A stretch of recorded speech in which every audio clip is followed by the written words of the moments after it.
وانا بصراحة مش عارف اتحاد الكرة لكرة اليد المصرية يعني هيفضل مجاملاته الفجة لنادي الزمالك ده لحد امتى؟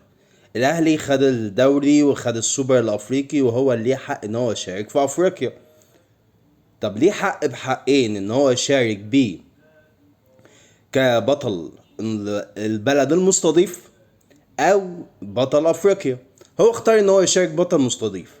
ليه بقى الزمالك يطالب اتحاد الكوره واتحاد الكوره يوافق له، اتحاد الكوره كره اليد يوافق له ان هو يشارك كبطل وصيف؟ ليه تديله حق مش حقه؟ يعني هو لا ليه في طور ولا في طحين ولا ليه حق في اي حاجه، ياخد حق ان هو يشارك كبطل وصيف ويختار مجموعه السهله ويلعب اول مباراه مع الفريق السهل؟ طب ليه؟ لحد امتى هي المجاملات دي هتفضل شغاله؟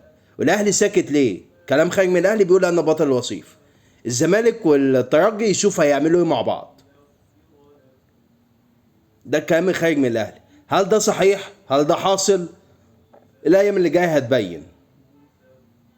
هنشوف اللي هيحصل واللي هيجرى. بس المجاملات عيني عينك، فريق ملوش حق في اي حاجه وبيشارك كبطل للدوله المستضيفه. بطل في ايه؟